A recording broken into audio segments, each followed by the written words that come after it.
Gospel according to Matthew, the 2nd chapter.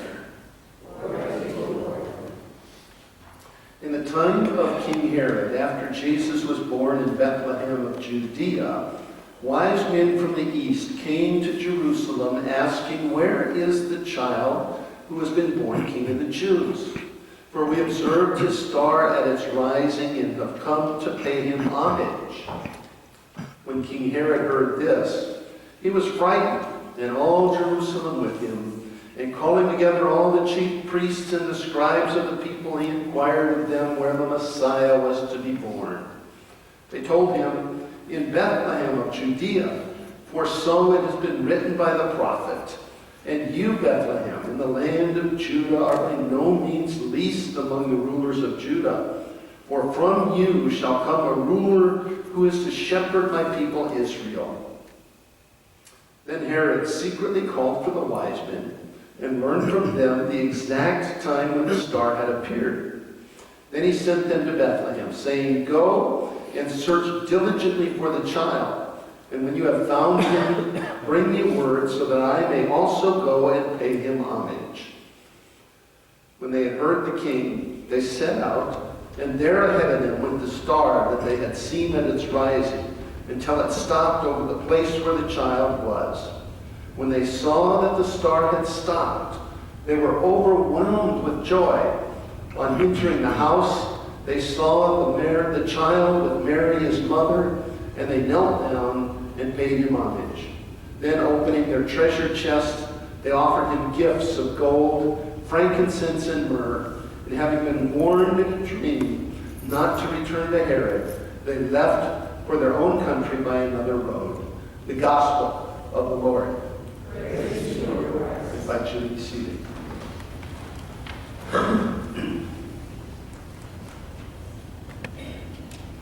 These wise men, in my Bible it has a footnote that says, rather than using wise men, a perfectly appropriate translation would be astrologers, or another word that we're familiar with in this context, magi. We don't hear that anywhere else in life. So it could be the wise men that came, the astrologers that came, or the magi that came. Where did they come from, these wise men, these astrologers, these magi? Well, we know only one thing about where they came from. They came from someplace from the east, that way. Could have been Persia, could have been Arabia, could have been further than that. We don't know how long it took them to get there or where specifically they were from. So my next question for you is, how many of them were there? Three. I mean, there must be three there. Well, you can hardly see them. It's dark at night. There's three there. You know how we know that there's three? It doesn't say that the three wise men came. It just says that the wise men, or the magi, or the astrologers came. We know that there's three because they brought gold, frankincense, and myrrh. That doesn't mean that there were only three. That means that they came with three different gifts, but it doesn't mean that there were only three of them. A caravan coming from the east, probably bigger than just three people. It was a long trip that they were taking, and they would have needed extra camels and things to carry things with. And there's a great possibility, according to some scholars, that there were women in this group. So not necessarily wise men, but wise people, wise women with them. I know a few wise women, so I'm not about to say that it's only men that can be wise. I know from whence my bread is buttered.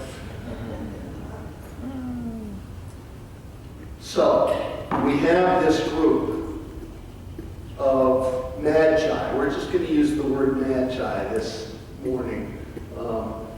and we're not going to worry about how many there were and what their sex was and any of that. But we have this group of magi that are coming from the east because they have seen a special star rising in their west. You know, we saw the star in the east means they were already in the east, and they saw the star to the west. Nobody I know of really has a good astrological reason for this star, astronomical. You know, scientists, they don't have a reason for this star. But something in the study or in the religion of these magi told them that this star was special.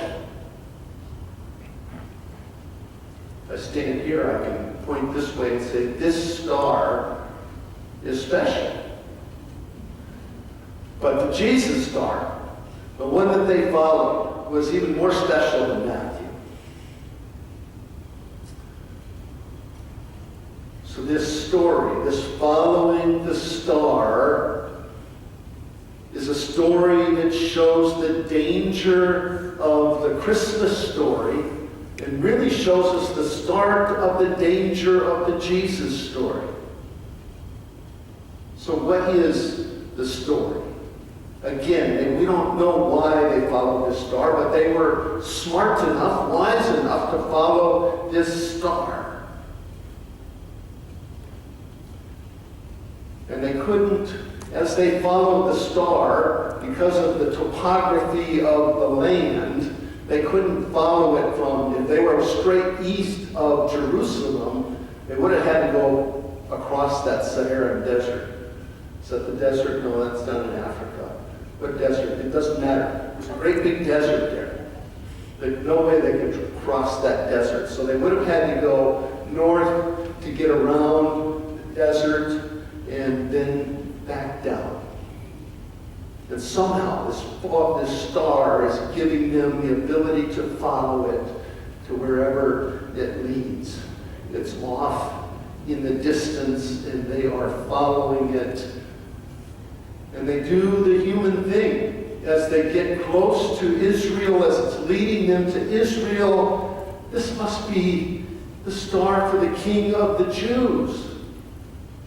So where would the King of the Jews be birthed?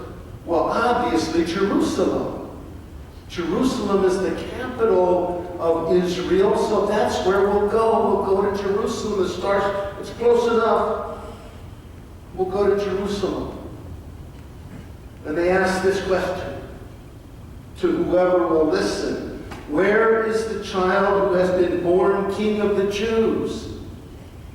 Well, pretty soon, Herod, the king of the Jews, hears of this question. He hears of this group of magi who come and continually are asking, where is this King of the Jews? And he calls them into his palace. And he wants to hear their story. He wants to know when the star first appeared. He wants to know what it is that caused them to follow the star. He wants to know everything there is to know about them. Because they're obviously not only wise, but they're wealthy enough to make this trip. He wants to know what's going on with them and why they're there and what's up with this King of the Jews. He doesn't know where the King of the Jews is supposed to be born. He's supposed to be the King of the Jews, but he doesn't know his Bible. So he sends the Magi away and he calls his group of wise men. And he asks them, where is this King of the Jews supposed to be born? And they tell him, oh. Well, there's a couple of prophecies that say that the King of the Jews, the Messiah, the Lord, the one who is to come, is to be born in Bethlehem. You know, that little city that's a few miles out that way. So he calls the wise men back, and he says, well, Magi, it's apparent that this King of the Jews, which you seek, is in Bethlehem. And here's how you get there. You go down this path, and they figure it out. And they figure it out in a remarkable way. But before we get to that, I'm supposed to look at something else here. So, this conversation that they have with Herod, if you really want to find out the character of a despot, of a tyrannical ruler, tell them that they're not the center of the universe. Tell them that we have come to find the one who is to be. We come to find this King of the Jews. And telling Herod that means that if somebody else is King of the Jews, then he is not. And it says that Herod was afraid. And not only was Herod afraid, all of Jerusalem was afraid with him. Because Jerusalemites, they knew of the terror that Herod could yield. And they knew if he was frightened that they were going to pay for it. So if you want to know the real character of somebody like him, you tell him he's not the center of the universe. How do we go about in our own lives from falling into that trap of thinking that we're the center of at least our own universe? We all are susceptible to that. And there's one way to get out of that trap. And that's what we're doing today. It's worship. Worshiping God as our all in all. Putting God first in our lives changes us. It changes us from thinking that we're the center of our universe. It changes us into thinking that maybe our neighbor is the center of the universe, or at least looking at our neighbor and saying, does our neighbor need our help? Does our neighbor need our comfort? Does our neighbor deserve to hear the story that we know so well of this Jesus? That's how we keep from thinking that we're the center of our own universe, by keeping Jesus at the center of our universe. Okay, back to the story. So the star, they leave Herod's palace, and the star now changes somehow. The star changes from a star that's way out there, that looks like a normal star, to something different. The Bible doesn't really give us a description, but I've used my own imagination, and you can use yours. Because it says they came out and they saw the star and they were filled with joy because it was leading them on the way. And I say it's doing something different because there's no way you could look at a regular star and know whether you're supposed to be in Jerusalem or Bethlehem, that's 10 or 12 miles outside of Jerusalem. And this star, they follow this star, and it leads them not only to Bethlehem. How could you follow a star today that says it led them to a specific house? The star does something miraculous to lead them to a specific house. I don't think that God uses these miraculous stars for us to follow anymore. He could if he wanted to. I had a conversation with a pastor years ago. It was Pastor Barry from Palmdale, who is now retired. And he agreed with me that when I read Old Testament stories, I take most of them with a huge grain of salt. But when I read New Testament stories, I want to read them as if they are 100% true. Because I believe that they are 100% true. And so I believe that this star somehow led them to a specific house. And I believe that God could still do that. But I don't think God leads us that way anymore. I think God nudges us, jostles us, elbows us. Sometimes he gives us a great big push. That's what happened to me. That's why I'm standing here and not selling insurance. Because God gave me a big push and I finally listened. What are we to do when God nudges, elbows, jostles, or gives us a big push? We're to follow. We're to follow. Okay, back to the story. The wise men, the Magi, they show up on Mary and Joseph's doorstep. It's an unexpected thing, these Magi coming to their door. And they find Mary and Joseph and the baby, and they do an unexpected thing, these Magi. These people from the East, these people who have no real sense of what the Jewish history says about this one who is to come. These Magi, who don't know Moses from Noah, they come and they kneel before this baby and they give him homage.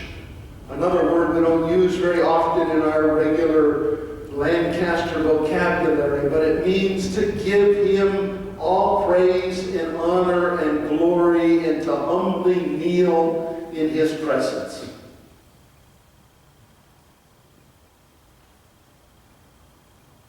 What do you think Mary and Joseph were thinking that day?